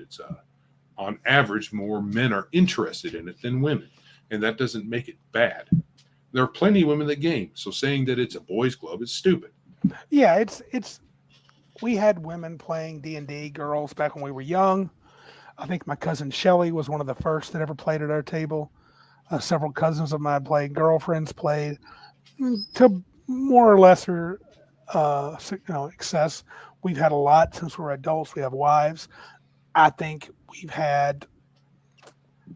tend to have more males at the table. And I think, like Joe said, I think it's just that men are attracted to it more. And there's a thing where guys want to hang out with guys to do things. If you want to hang out with women, it's usually you want to take a woman on a date. Yeah. Right? It's not that you want to, sometimes you want to, like with going to a party, you take your wife there too. Mm-hmm. But it's a lot like when we want to go play basketball. You call up your guy friends, you go play basketball. Same thing with gaming. Call up your guy friends. I'm not the guy that has girls as friends. No. So I'm not going to call up a bunch of girls to come play. No. I've been like that my whole life. I'm going to show this one piece, and forgive me for the wokitude in it, but it's a little pie chart from that original Not Fantastic research thing that I talked about from 2020. It shows that according to their, rightly not perfect data, 53.6% of gamers are men, 38.4% are female, and the rest are confused and don't know what they are. So it's hard to even let them answer questions. So they need somebody else to tell them what they are. Yeah, because that's clearly the case. I can understand preferring not to say. What was that? There was a purple sliver there that didn't have anything on it. Because there was a yellow one and a green one, and then the women, and then the men. Mm-hmm. Yeah, mentally ill. Yeah, that's right, David Will. 5.4% are mentally ill. But that's an old research. But I would say probably 60-40 is probably what it is now. You do see more girls, though. One of my friends who went to Gen Con said he thinks, anecdotally, he was seeing less women at Gen Con. It could be. It could be. Because people... so it doesn't have the trans folks in there. It just has men, women, and non-binary. Right. So you're going to have a bunch of dudes who pretending to be women who are going to say I'm a woman. Yeah. Right. So it could be 90%. But it's only going to be like 1% or 2%. Well, we're living in our age. It might be as much as 10%. Cal says, "Do we need to care? It's a hobby." Right? No, it's not a big deal. It's No. just this is some of the things that I think there are definitely women in the hobby, and to say that it's a boys' club and ever has been is actually false. Right. Yeah. So does it matter that some folks believe it's a boys' club? No, because it doesn't affect my game at all. But I'm going to point at them and say they're wrong and silly and stupid because it's not a boys' club. No, it never was. No, we didn't. We would bet we were always fine with having a girl there or two. Yeah, probably just one or two. The rest of them can go pound sand. No, we didn't care. We everybody was welcome. Right. And when they say it was a boys' club or a white man's club, all wrong. We played with people who wanted to play. That's right. All right. Did you have any more that came up in your mind? Because that's kind of all I had listed there. Just no, we're good. That's enough. That's enough. So, yeah. So we're going to say fiction. You have used up almost the entire time with your topic. It's because my topic is the best. We got time. We got time. Yeah, we got time for the weirdness. But before we get weird, we're going to remind you to do the things. Subscribe, click the bell notifications, click the thumbs up, respond or go comment before or after or both here wherever you're watching the show at. If you're on audio, please follow us in your podcatcher of choice. Leave comments if you can. Oh, you know what? I just remembered. I probably have to do it next time. John from Red Dice Diaries left us a voice message. Oh, cool. It's been so long since we've had one, so I keep forgetting about it. So we'll play it next time. Next time. Oh, man. Next time. Same bat time, but same bat channel.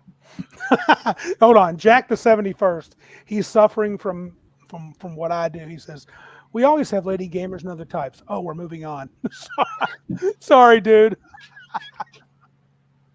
Sorry, didn't mean to do that to you. I should really learn to go slowly because I am a poser. Yes, did the things. David Will did the things and now go to paint. Now, probably meant to say got to. Paint minis with wife and daughter because Warhammer 40K is also one of those filthy boys. Right on. You know, anything that is predominantly male these days is people point their fingers at it and say there's too many men over there. But nobody says to a bunch of women that there are too many women over there. Right. It's only when there's too many men. It's stupid. Anyway, moving on to something that doesn't make me angry. Okay. It only makes me angry that it's so stupid and people still want to glom onto it. Yep. But it's only for a couple of minutes. I can easily move on. Right. Anyway, we're going to talk about D&D weirdness, right? We are. We started off because contrary to a lot of the other times, this is Randy's weirdness. Well, but Joe has some comments. So yeah, with it was about leveling up. So it's not that the idea of leveling up and getting better is weird, but I do count it funny when you think like when you look at old school leveling, especially when you had to train.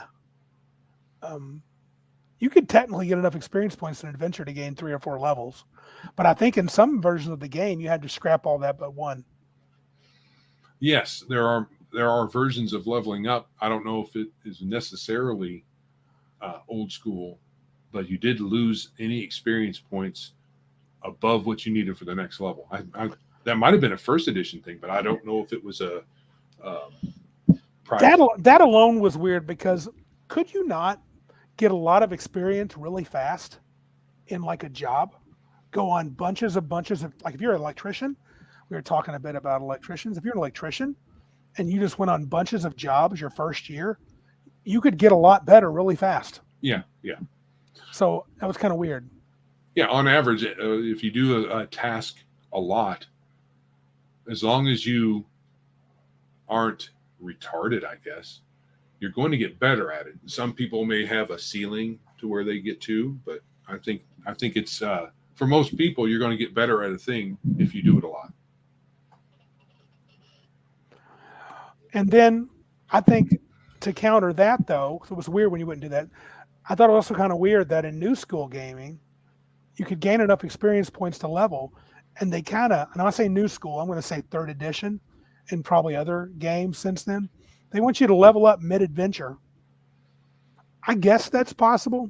Maybe with the same argument, you could say, well, if a young electrician, does 45 jobs a week, maybe at job 22, he levels up once. Maybe he does. If he's done, I think L brings up, even if it's a snark towards supervisors, brings up a good point. But to be a supervisor, you need 10 years of experience. Mm-hmm. Not everybody that has X years of experience in the real world is necessarily better at a thing than someone with less experience, necessarily. I think that it all depends on how they are reporting it. I've been in this capacity for 10 years, right? But what did they actually do? Correct. So I think there's potential. It all depends. I think it's a bit individual. It is, but I would say probability-wise, I would guess that if you've been working your job for 10 years, you have probably garnered more knowledge than someone and have more skills than someone that's working for one. You're probably more likely to be a better supervisor. Doesn't mean you are. I mean, when I say more likely, I mean, it could be 51 to 49%. I don't know. And it could be your 10 years of experience has been, I've done this thing incorrectly for 10 years, but got by on the seat of my pants somehow. Fair enough. And it could be you, like Flady said, most supervisors are not the best or the brightest. That's often true. Right. Time isn't always, you can't use it as a carte blanche. After X amount of experience, X amount of time, you will be better than someone with less. I think that it improves your chance. It's all individual, I think. But yeah. So in comparison, old school is you go on the adventure, you get your rewards. Some of the rewards is experience. And then in between adventures is when you do your leveling up. Right. Sometimes with a trainer, sometimes not, depending on what version. New school is more, you take a pause. And the pause can be as small as in between encounters or long rest, perhaps. Is that what you're saying? Yeah, and I'm torn because I really never liked training. I thought I understood the reasons for it to drain you of gold, but I just don't get. I guess to me, adventuring seemed like something that would be definitely a on-the-job training. It always seemed like it would be that because every adventure is different, every experience is different. It's not like I guess people could argue, well, you fought these orcs, and then you go back to a master, he tells you, well, when you fought these 5 orcs, what happened? He goes, well, they kept doing this to me. He goes, well, let me tell you something. Here's something you could do better. And maybe you're ready to receive it. That could be a good argument. I'm trying to play devil's advocate against my own belief. I think there's probably better ways of abstracting the training period. In a lot of popular media, there's a training montage that a lot of people go through. That's part of the thing. And the way you can do it is that your trainer is more of a mentor and does things like what you're talking about. Right. Maybe when you go back to your mentor, maybe you do some sort of practice, or he says, try this out. Maybe you meditate, depending on your character type, mm-hmm. and then your experience solidifies. I can see that. Yeah. However, with the mid-adventure gains, I think that's more our tabletop hobby birthed the video game hobby, but both at this point trade techniques. And I think mid-adventure gains is part of that. I mean, You're not giving experience mid-fight. In some video games, you gain your levels. You can gain your levels right while you're fighting. Right. But you can't really do, well, you could, but it'd be silly to do it at the table. I don't know. I mean, I'm trying to think about, like, when I played football or sports, the more I played, the better I got. Was I training in between? Maybe practice was training. I guess maybe. That's what I can see saying something like, you don't really do all the things your class does in a particular period, right? You might do some of them, but you may not do all of them between the last level you made and the present level you're trying to make. So your teacher may cover all the bases for you, fill in all the places where you didn't actually do those things out there in the field so that you can actually gain a level. Because in our games, when you gain your level, you get almost all, if not all of the things that your class does when you go up in level. Correct. So even if you don't cast a particular spell in between level 1 and level 2 that you gained at level 1, it gets better too, like all your other first level spells. Yeah, So, I mean, yeah, and I think that's probably a way to think of it. Yeah, L makes a good argument for training. At least he makes a comment. Training prevents stopping mid-dungeon to level up for one character. Yeah, but I never understood why, especially when you couldn't level all your levels. If you do a big dungeon, a big adventure, and you're gain 3 levels of experience, I would say, well, you gain 3 levels. I don't know. Right. You can probably explain that, rationalize that to where your mind, your spirit can only handle so much at one time. And all the extra is just extra. Surely you could. I just thought it was kind of weird. And Bruce says, everyone needs a montage, a training montage. And that's connected to Legion of Myth, who says, in a class-based game, my feeling is that playing that class is the training. I'd incorporate some training to the PCs, but most of a character's abilities leveled up when the character leveled up. Yeah, it could just be a thing that happens off stage. Right? I think that's an artifact of old school play. Yeah. Well, actually, all of D&D plays is practically the same. When you level up, you gain everything. Yes. Whether you've done any of that during that level gap or not, everything that you can do gets better. And when you have 50 million spells that you know like a wizard, saying that you have to cast, saying that you might have to cast each of those spells a number of times to get better at them would kind of be ridiculous. So I understand kind of why everything has to go up at the same time, but I'm going to say that's a weirdness myself, because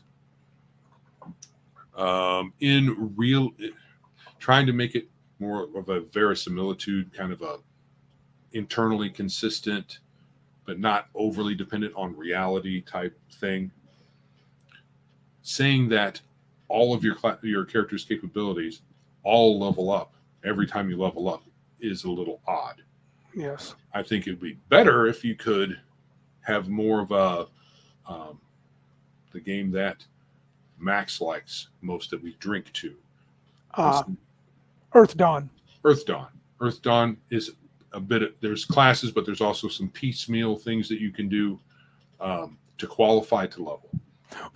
Or games that require you to use skills to get better at them. Right. So instead of being class-based, everything's separated. Then when you gain experience, you spend it on each thing individually. That can be a bit tedious, but in the D&D thing, everything gets better at the same time. What do you think about level caps? I'm of two minds for. I think they make sense for mortals in the sense that I could imagine that whatever the game has is like, if a character can get to 20th level, if that's the level you imagine stopping, I could imagine that mortals can only attain a certain level of power. Yeah, I've always thought it was a little inverse, counterintuitive. Yeah, but that could happen. You have your rationalizations. Yes. Humans have drive, right, ambitions, because elves don't. Yeah, and dwarves don't for some reason. Level caps I'm talking for all mortal races. Mm-hmm. That that's gotcha. But like with a race like an elf, you can make reasons for it. But I thought it was weird that they had caps on them. I mean, I get why you might, because you might feel they're too good. Though you can make an argument that they're too good powers just don't really make a difference at high level, but they make enough difference at low level that probably everybody would just play elves if elves had the same. Right. You know. The thing is we're saying that to say that part of the elves have level caps, dwarves have level caps, is in the old games.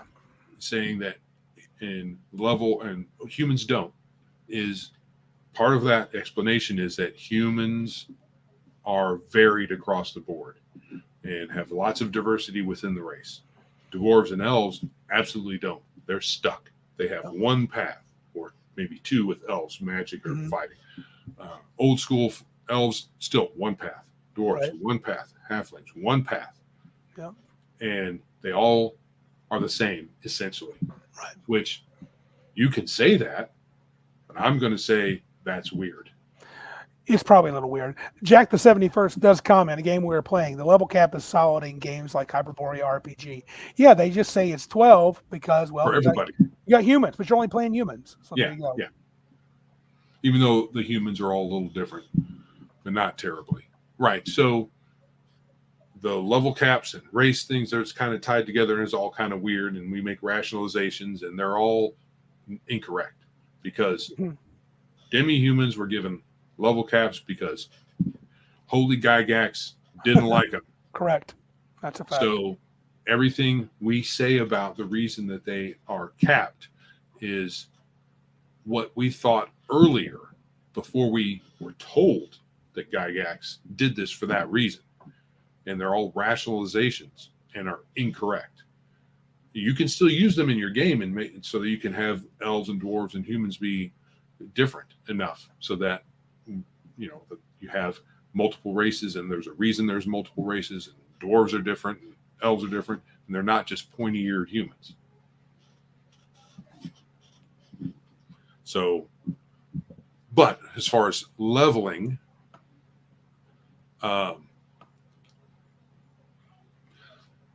if your game is going to stay low level caps are irrelevant. Correct. Unless you got the really restrictive level caps from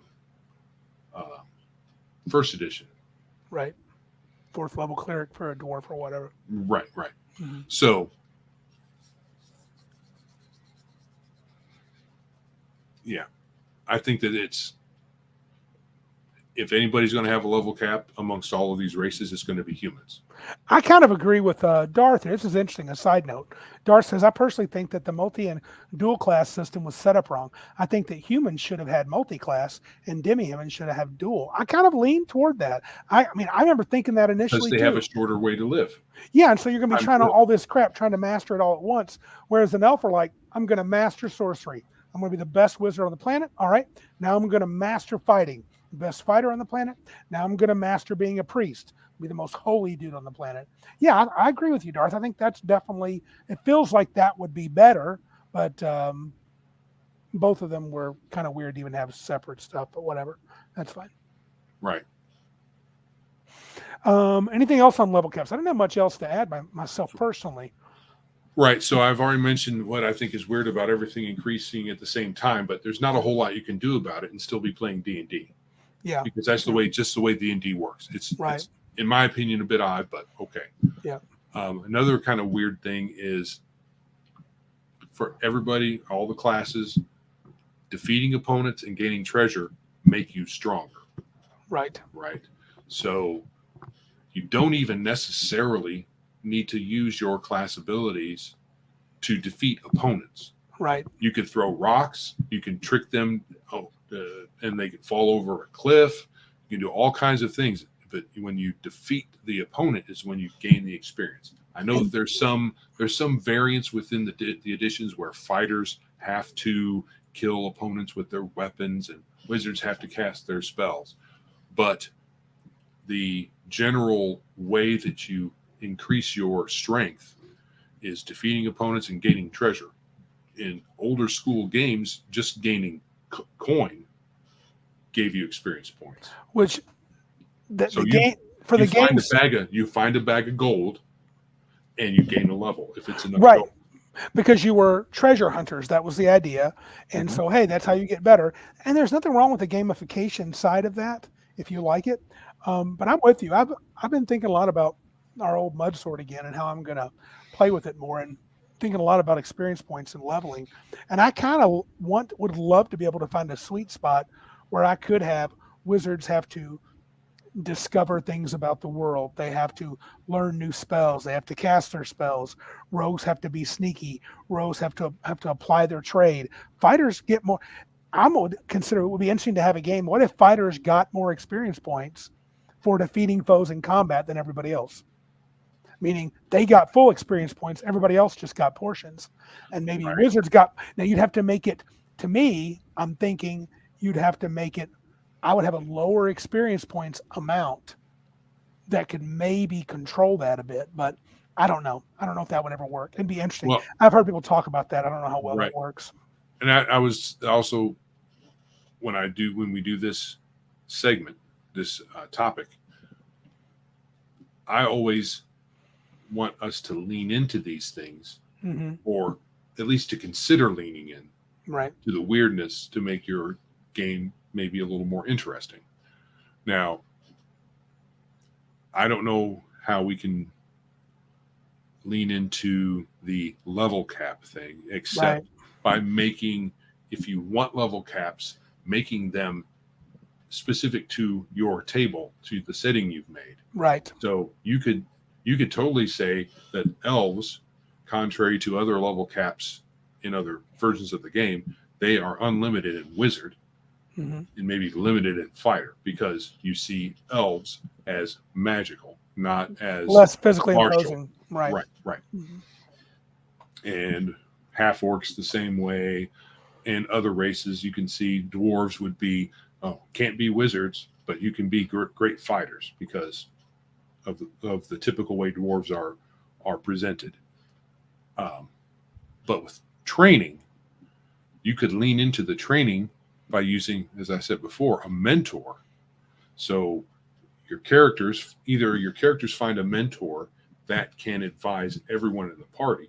So instead of each character individually finding their own mentor and having your training montage separate from each other, which would be a bit tedious, you could have a mentor that could give advice that is either general enough for them to take advantage of, or has enough knowledge to be specific for each person in the party. And for an NPC, that works, right? You don't.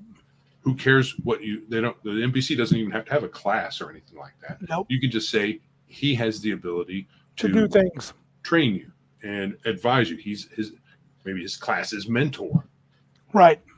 And he has just such a broad base of knowledge, like the sages of old, that he can be an effective mentor for anybody in the party. And that can be part of, that can be part of making your setting, your game a little bit more interesting, because they can also be adventure or quest givers. Or they can add adventure to the party by saying, "Hey, I can give you this advice, and I'm going to also advise you to go to this location because of whatever reason you need for your particular path for your character." Yeah, if you're a wizard, you're looking for a particular spell. You're like, look, there's a good chance this spell would be found in the tomes of this ancient lich. You ought to go check that out, and it wouldn't hurt if that lich was dead. I mean, destroyed. So. And you don't necessarily need to have the same mentor throughout your whole career. You might have to trade up. Sure. Because you might surpass them. Right. So with experience, you've already mentioned awarding either individual, kind of an individual type experience. Yeah. The only drawback I think to that is it could make it more fiddly for you as the DM. Yes. And it could be, and if I'm not careful, if I don't craft opportunity for every class to do their class things, if it's a heavy combat series of adventures, the fighter may get 5 levels ahead of everybody, and you don't want that. So I can see the advantage to just having an abstract. These are your experience points, even if you pare it down to just a small amount. whether it's a big amount or a small amount, whatever amount you need to get your level. Yeah.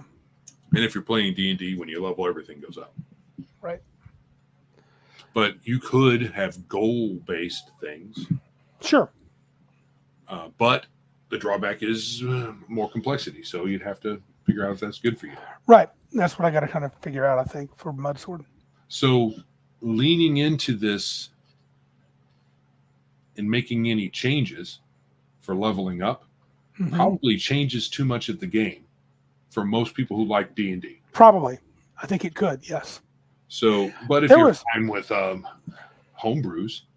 I think in 2nd edition was where they brought in the whole special experience points for fighters who do fightery things. But I think it was more a bonus than it was.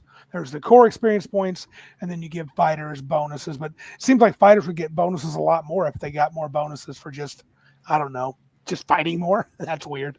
You'd probably have to figure out something more yeah. specific than you defeat your opponents. It would probably be something more like you challenge and face down the most powerful combatant of a group. So you call out the leader of the bandits and you beat them up. Then you get a bonus XP. The wizard, you guys go out and because you found an old broken down magical library and the wizard finds something interesting there. Maybe they gain experience, a bonus experience from that. Or use the books that were there to piece together the components of a new spell. Yeah, so it'd have to be something maybe a little better. Yeah, it might be a specialized bonus experience point thing rather than standard XP. Yeah, you're right. I think researching your spells, making something new as far as potions and stuff like that. So all the stuff that falls under a wizard class, if you do it, if you do a interesting new thing, that could garner you more experience. Yeah, and leaning into the weirdness of levels, caps, and stuff, and different leveling and mechanics is probably better than changing it all. If you want that D&D feel, if you're into D&D or your specific game, you monkey around with how you level in Palladium too much, it may not feel like Palladium. If you monkey around with how you level in Shadowrun or Savage Worlds, it may not feel like. I don't know those systems as well. Well, Savage Worlds I know, but it may not feel like those games. Yeah, the leveling process and what you do to level is pretty integral to D&D, and it's one of the things that I think if you depart too much from, it can be difficult to maintain your game. Yes, because your sanity as a DM. How many different things are you going to give special bonuses for, or exceptions to the standard leveling process? Fair enough. So it's a lot of work. Yep. You might as well make your own game at that point. True, which I might do. So. Right. All right. Is that about it then? Are we ready to move into Random Geekitude? Yeah.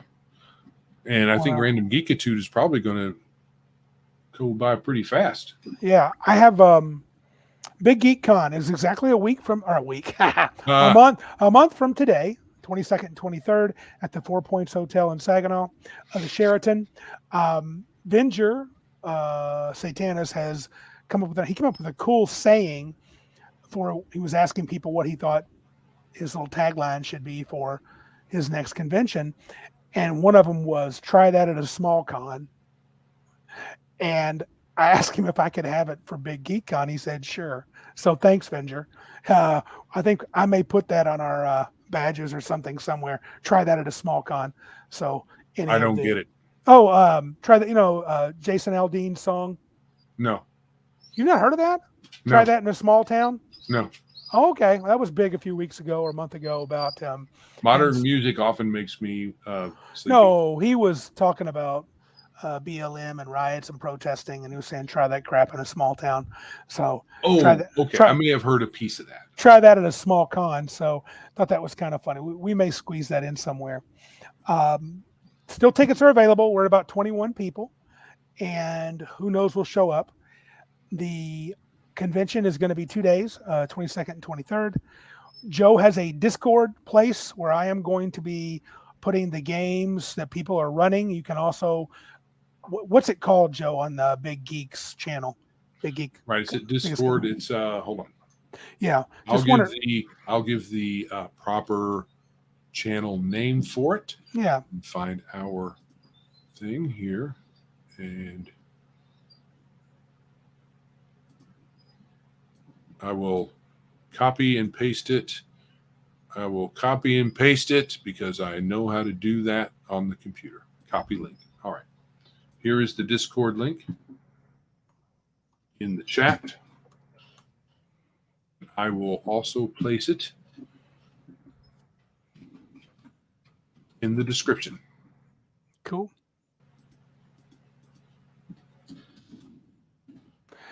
Okay, I'm getting my for some reason I'm not seeing the changes in if I hit there's several comments people made on YouTube that didn't show up in StreamYard. Flady asked, have you contacted the hotel and asked about COVID protocols? They're going to start rolling out restrictions again starting the last week. I have not. I've been trying to contact her. It's all set up, but I need to do a couple of things with her. I'm going to talk to her directly this week sometime, probably tomorrow. That's the good chance. And I will let you guys know. I can't imagine they're going to do that. But, initially, they said they weren't doing anything, but that was earlier. Well, I think Flady's talking about rumors that there's going to be restrictions and that there's some new variant coming out. So because the impression is that the COVID is a winter virus, right? Which is not true. It's just a thing. It's a thing people say so that when winter comes around, all the restrictions go back in place in certain areas, and people talk about it. So it becomes kind of a snowballing thing, kind of viral. So people, I think venues who may not normally respond that way might, in view of the trend. Is the trend, they're going to, a lot of people are bandwagoners, so they'll just jump on the trend because they don't want any trouble. Oh yeah, they're saying, Joe, is StreamYard, is it not updating for you either? What do you mean? I haven't seen anything since Killraven's comment at 9:09. Oh yeah, you're correct, and it's. I wonder why. There's a bit of a delay. Yeah, a big delay, and because I'm looking over at YouTube. Martinson says, I want us to list the games we are running in there? I want to say you can do that, yes, but I'm going to collect them at some point. And, well, you know what? Why don't we wait? Because I'd like to give you a time slot so you can pick the slot you want to run at and just make a comment. I got to talk to the lady at the convention hall to make sure I know exactly how many hours we have every day on both Friday and Saturday. So hold off on that, Martinson. I'm not wearing a mask. No, me neither. We're going to talk about this, but I think Randy would agree with me that if the hotel says everybody's got a mask up, we're going to say, screw you. We'll figure something else out. Yeah, we'll probably go somewhere else. I mean, I guess if push comes to shove, if everybody's going to have restrictions, we're probably going to have to give everybody's money back. The only problem is we got folks that have paid for hotel rooms. I don't know if they'll let them out of it. They should. They should. They should for masking. We won't have any control of that. So I hope it doesn't come down to that. Yeah, but that would be some bull crap for them. I'd hate to do that to them. I agree. Mask mandate should equal refunds, though. Mm-hmm. I think it's bull crap. I do agree. But good news on the Big Geek Adventures. Tragedy at Tygon's Falls. Ooh. My adventures for levels 2 to 4 is on Big Geek Emporium now. $4.99, right, Joe? You getting ready to show them some stuff? $4.99. Yeah, you can pick that PDF up. There. And print on demand, is that available yet? Not yet? Not yet. Yeah, so if you want to play a level 2 to 4 adventure, a little bit of it's an adventure that I hope to eventually turn into 3 parts, but it plays perfectly well by itself for any kind of OSR adjacent game. I mostly reference old school essentials or basic D&D for the rules, but yeah, there it is. Tragedy at Tygon's Falls. You'll notice the sweet art by Patrick Demo, and you can pick that up on Big Geek Emporium. That'll support us. That'll support just that you love old school gaming, and hopefully you'll like it. I will probably be sending some copies out soon to people to review. I would love to get people's opinions on it. And I am a big boy and I have thick skin and I can take it. So if it sucks, let me know. I'll try to be better. And if I can't be better, I won't do it anymore. So, that's all there is I to it. wouldn't just give up after one. No, I said if I can't be better, if I can't make better can't be. ones. Gotcha. So people are like, this is poop. I'm not impressed, Randy. You could do better. I would try to be better. And if I find that I'm just not making good stuff that people want, I won't waste my time. So, or theirs. Link Discord and a module links are currently in the description. So Darth asked if I'm going to have any hard copies. The plan is yes, but I am way delayed. David Gwill has got on my butt, and I have not been very good about getting that Lulu stuff done. That has to be done this week. I think I'm going to be cutting it close, but I'm going to do my best to have about 20 copies of it. As a physical copy, I'm going to sell it for $10 at the con. So, I plan to have it there. I would love for you to buy one and check it out. And actually, I'm going to run a portion of it at the con. One of my sessions will be a portion of Tygon's Falls. I don't think I can run the whole thing, but I do have an idea to run a portion of it. So yes, I hope it's going to be available. That is the plan. I'm very excited and very proud of this. I appreciate Joe's help getting it up on there, David Gwill and everybody, and Patrick have done a lot to help me out, and I'm pumped. I think it's solid. I mean, I'm not gonna toot my own horn and say it's anything, spectacular, but I think it's a good adventure, and I think you get value for what you pay for. I think so anyway. So, but yeah, check that out. Good deal. All right. Well, I think that is all. I don't have anything to add. Okay. Well, if you'd like to support our show, please like, subscribe, and share us where you're listening or viewing the show. We're on all the socials and podcast places. You can support us with cash at PayPal, Streamlabs, Ko-Fi, and Patreon. Our website is www.biggestgeekaspodcast.com. You can email us at thegeeks@biggestgeekaspodcast.com. I believe Mr. Red Dice Diaries, Big John there, has got a message for us we'll talk about next time. Yeah. And of course, Big Geek Emporium. Check it out at biggeekemporium.com. Games your way, all sorts of cool games, not just my new adventure, which I would love for you guys to pick up and even let me know if it's good, bad, or ugly. So, Jack just bought it. You're the man. Good deal. Thanks, guys. It was a great show. Really loved it. So, you about ready to get out of here? I am. Okay. Yeah. So, this is Randy. And this is Joe. And remember, if you can't be big like us, then be geeks like us.